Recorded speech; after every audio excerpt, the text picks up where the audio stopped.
The badge on Sheriff Elias Thorne's chest didn't just represent the law. In the isolated, sun-bleached county of Oakhaven, it represented an absolute, terrifying monopoly on the truth. For 2 decades, Thorne had operated with the quiet, predatory confidence of a man who knew exactly where all the bodies were buried, mostly because he'd been the one to dig the graves. He was the king of a forgotten kingdom, untouchable, unshakable, and seemingly eternal. But every empire, no matter how insulated by corruption, eventually encounters a variable it cannot calculate. For Thorne, that variable wasn't a rival syndicate or a federal investigation. It was Silas Vane, a man who grew corn, kept his mouth shut, and held a secret that would burn Thorne's legacy to the ground. Oakhaven was the kind of place that mapmakers forgot and justice abandoned. It was a sprawling expanse of cracked asphalt, dying crops, and long, lonely stretches of highway where the radio only ever played static. Sheriff Elias Thorne wasn't just the law here, he was the economy, the judge, and the jury. If you wanted a permit for your business, you went through Thorne. If you had a dispute with a neighbor, you paid Thorne to settle it in your favor. He walked with a heavy, rhythmic gait, his boots clicking against the pavement like a countdown clock, a sound that made shopkeepers lower their eyes and wives pull their children into the shadows of their porches. Thorne's power wasn't built on brute force alone, though he had plenty of that. It was built on the terrifying intimacy of his knowledge. He knew which local councilman had a gambling debt. He knew which preacher was hiding a mistress in the next county over. He was a master of the file cabinet approach to governance. Every sin committed in Oakhaven was a transaction, and Thorne was the primary creditor. He didn't lock people up to clear the streets, he locked them up to balance his books. For years, this system functioned with the ruthless efficiency of a well-oiled machine. There was no resistance because resistance required a hero, and heroes didn't survive long in a town where the sheriff controlled the oxygen. Then, there was Silas Vane. Silas was a man who seemed to belong to a different century. He lived on the edge of the county, on a farm that had been in his family since the Dust Bowl. His fields were dry, his tractor was older than most of the town's police force, and his hands were permanently stained with the dark, rich soil he spent his life tilling. Silas was a ghost in his own town. He didn't attend the town hall meetings. He didn't visit the local tavern. He simply existed on the periphery, a silent observer of the slow-motion collapse of Oakhaven's integrity. To Thorne, Silas was nothing more than an irritant, a piece of land that he had been trying to acquire for years to complete a sprawling real estate development scheme. Every time Thorne sent a deputy to encourage Silas to sell, the man would simply stand on his porch, chewing on a stalk of wheat, and say, "The land stays with the Vanes, Sheriff. Always has, always will." It wasn't defiance, it was a calm, bone-deep certainty that unnerved Thorne.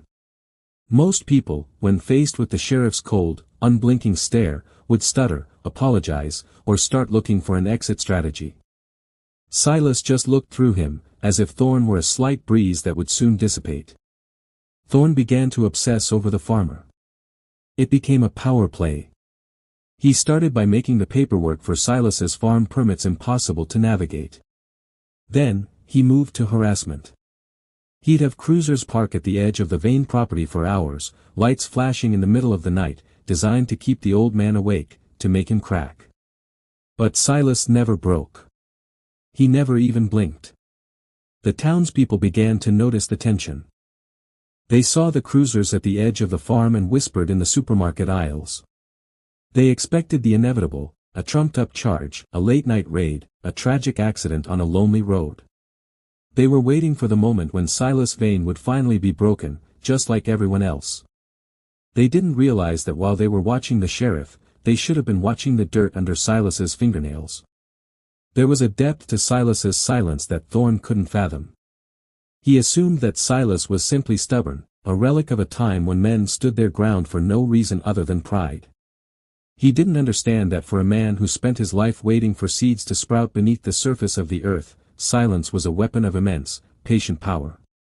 As the sun set on the final day of autumn, casting long, bruised shadows across the county, Thorne decided he was done waiting. He pulled his cruiser up to the farmhouse, his hand resting on the grip of his service weapon, ready to end the game once and for all. He wanted to see the fear. He wanted to see the man who thought he was untouchable realize that he was nothing compared to the law. But as Thorne stepped out of the vehicle, the air around the farm felt different. It was heavy, expectant. And for the first time in 20 years, the sheriff felt a cold, sharp spike of doubt deep in his gut. The confrontation on the porch began not with a shout, but with an agonizing, deliberate silence. Thorne stepped onto the creaky wooden boards of the farmhouse porch, the wood groaning under his weight as if it were protesting his presence. Silas didn't move. He sat in a weathered rocking chair, his eyes fixed on the horizon, where the last sliver of the sun was being devoured by the tree-line. He held a small, weathered ledger in his lap, a mundane object that looked entirely out of place in the hands of a man like him. "You're a persistent man, Silas," Thorne said, his voice a low, gravelly rasp that he used to intimidate witnesses. He kept his hand near his holster, a subconscious signal of his dominance. But even the most stubborn crops eventually wither when they aren't watered. "I'm done asking. I'm telling you now, sell the land, or you'll find yourself in a place where the sun doesn't shine at all." Silas didn't look at him. Instead, he slowly opened the ledger. It wasn't a record of yields or planting schedules, it was a chronicle of Oakhaven's rot. "You ever wonder, Sheriff, why the soil on this farm is so rich?" Silas asked, his voice steady and devoid of the tremors Thorne expected. "It's not just the rain. It's what we feed it. We feed it what we can't use, what we need to bury, and what we want the world to forget." Thorne felt a sudden, sharp prickle of cold sweat at the base of his neck. He stepped closer, towering over the older man. "Are you threatening me, old man? You're a farmer who can barely keep his lights on. You think you have leverage? I own this town. You own the headlines, Elias. You own the deputies, the judges, and the council," Silas replied, finally turning his head. His eyes were not filled with fear, they were filled with the calm, terrifying clarity of a man who had already accepted his fate. "But you don't own the past. The past has a way of working its way up through the roots. You spend your life burying secrets in the dirt, but you forget that the earth always pushes back." Silas began to read. He didn't recite crimes, he recited dates, names, and precise locations. He spoke of the night a decade ago when a local businessman had disappeared after refusing to pay Thorne's protection fee. He detailed the exact location where that businessman's car had been stripped and crushed, a location that, until that moment, Thorne had believed was known only to himself and his most trusted deputy. Thorne's face drained of color, his predatory confidence replaced by the frantic, darting eyes of a cornered animal. Every detail Silas uttered was a blow. The sheriff's hand fell away from his weapon, his fingers trembling. He hadn't come here to negotiate, he had come to finalize a conquest. Now, he felt as if the ground beneath him had turned into quicksand. "How?" Thorne whispered, the word barely audible over the chirping of the crickets. "How could you possibly know these things? You think because I stay on my land that I'm not watching?" Silas stood up, his joints popping. He was taller than he looked, possessing a wiry, functional strength honed by decades of physical labor. "I've lived on this land for 60 years. I know every tire track, every late-night visitor, and every shovel hit against the limestone at 3 in the morning. When you bury secrets in my county, you're burying them on my property, Elias. And I've been keeping track of every single one." The power dynamic, which had felt like a permanent fixture of Oakhaven, shattered in an instant. Thorne tried to recover, to regain his posture, but the damage was irreversible. He realized that for every secret he had used to blackmail the town, Silas had been building a dossier of evidence that was far more lethal. It wasn't just about the disappearance of a businessman. Silas began to describe the specific accounts where Thorne had been funneling the proceeds of his corruption. He listed the names of the state officials who were on Thorne's payroll. Each word from the farmer was a precise strike, systematically dismantling the sheriff's carefully constructed armor. The contrast was stark. The man who had spent his life projecting an image of absolute control was being dismantled by the man who had projected an image of absolute insignificance. Thorne lunged forward, grabbing Silas by the collar of his flannel shirt, his composure finally snapping. I can kill you right here, right now, and nobody would ever ask a question. Do you understand that? I am the law. Silas didn't struggle. He simply looked at the sheriff with a pity that was more insulting than any defiance. You can kill me, Elias. But you know that ledger in my hand? That's only the first page. There are copies in places you can't reach, with people who have been waiting for this exact moment. If I don't check in by tomorrow morning, the sun will rise on a different version of Oakhaven. Thorne's grip loosened. He looked at the ledger, then back at the dark, silent fields that stretched out into the night. For the first time in his career, he felt the weight of his own hubris. He was no longer the hunter, he was a man standing on a landmine, and the farmer held the detonator.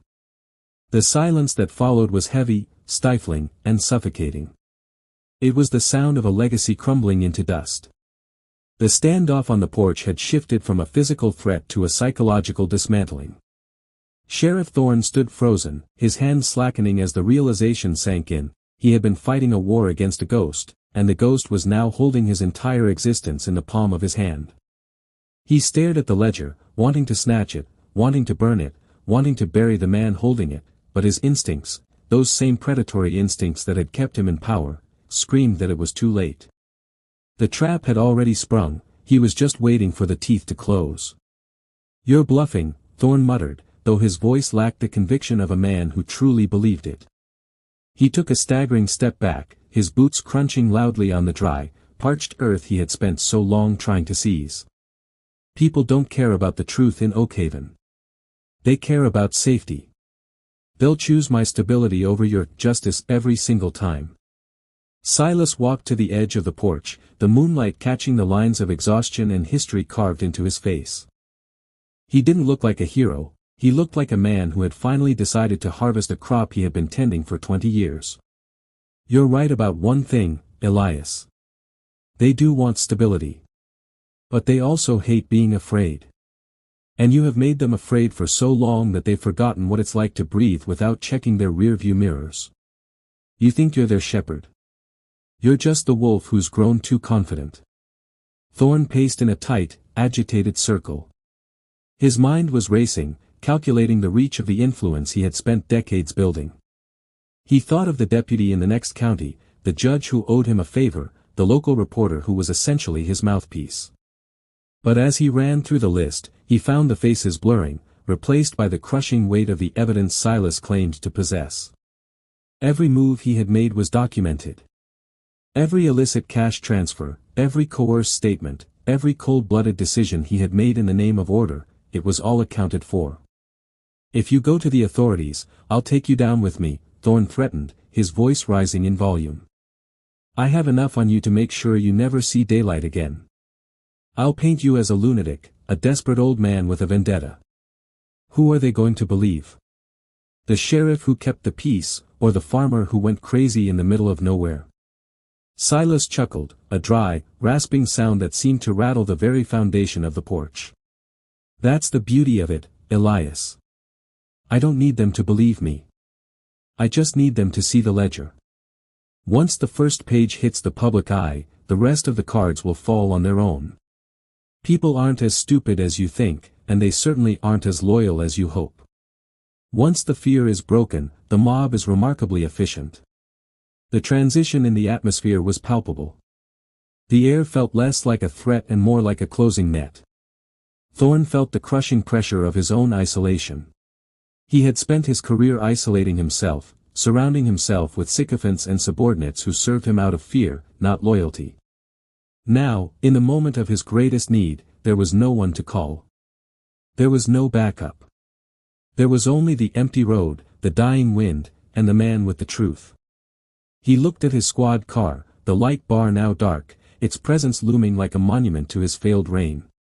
He realized that the car wasn't a symbol of power anymore, it was a prison cell on wheels, waiting to carry him toward a reckoning he had avoided for far too long.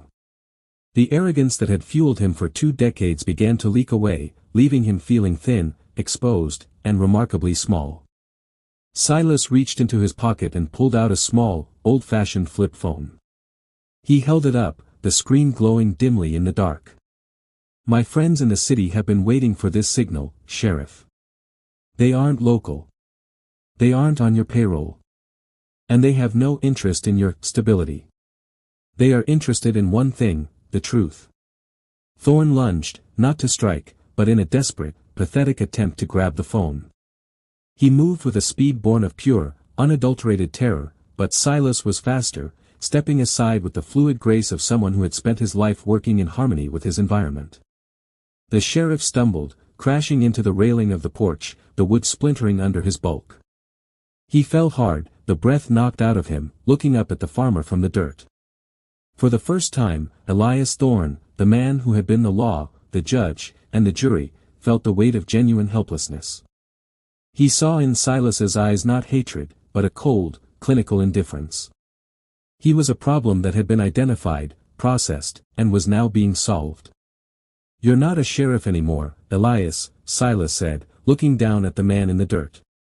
"You're just a man with a lot of secrets and nowhere left to bury them." Thorne lay in the dust, the silence of the farm pressing down on him. He realized then that the truth wasn't a weapon that Silas had just picked up. It was a harvest.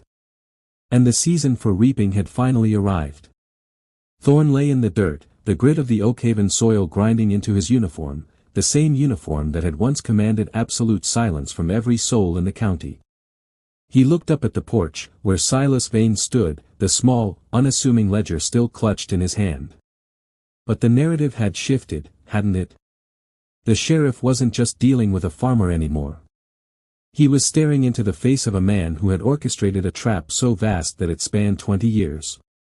But how did a simple man like Silas manage to evade the gaze of a man as paranoid as Thorne for 2 decades? And more importantly, what exactly was written on those pages that made the sheriff, a man who had faced down armed cartels and internal affairs investigators alike, tremble like a child? The answer lay in the silence. We often assume that those who don't speak are the ones with nothing to say, but in Oakhaven, silence was a deliberate strategy.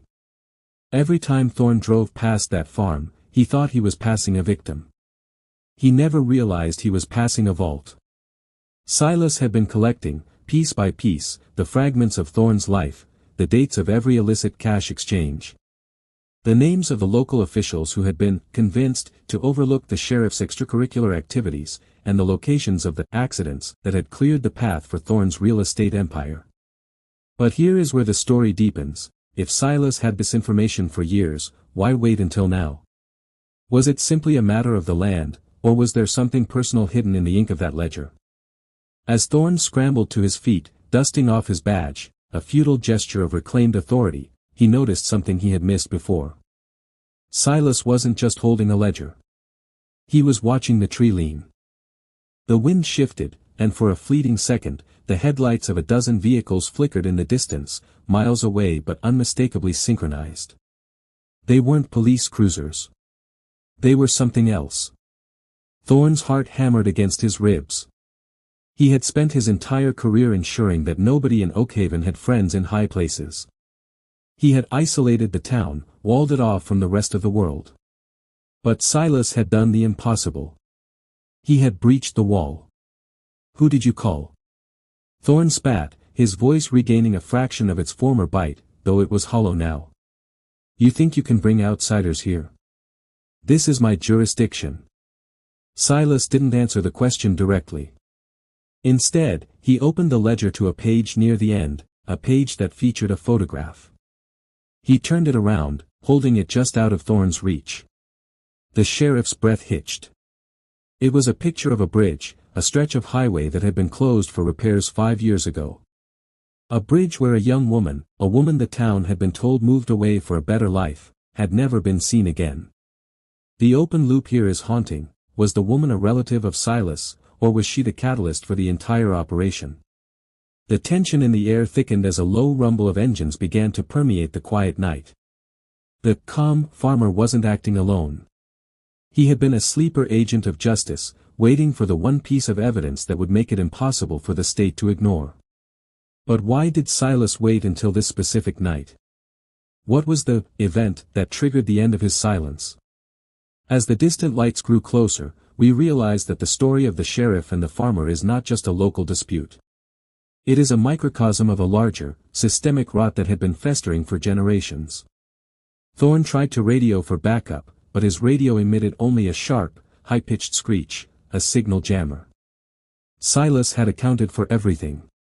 The technology, the geography, the psychological weaknesses of his opponent. The sheriff, who believed he was the only one playing chess, realized that he had been a pawn on a board he couldn't even see in its entirety. The rehook for the viewer is this: we are not just watching a corrupt official fall, we are watching the exposure of an entire network. Every person in Oakhaven who had benefited from Thorne's shadow rule was about to be unmasked. And the most chilling part? Silas wasn't doing this for revenge. He was doing this for a purpose that Thorne couldn't even comprehend.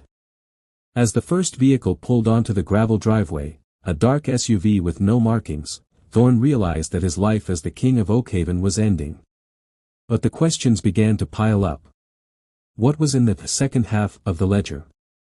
Who were the people arriving, and what was their connection to the missing woman on the bridge? And most importantly, what would happen when the sun rose over a town that had finally, violently, been forced to look at the truth? We are at the precipice of the climax. The sheriff is cornered, the evidence is out in the open, and the forces of accountability are closing in. But nothing in this town ever goes as planned. The biggest twist is still buried in the dirt of that farm. The first SUV crunched to a halt, its high beams cutting through the darkness and pinning Sheriff Thorne against his own cruiser like a moth on a board. He shielded his eyes, the blinding white light symbolizing the end of his long, murky reign.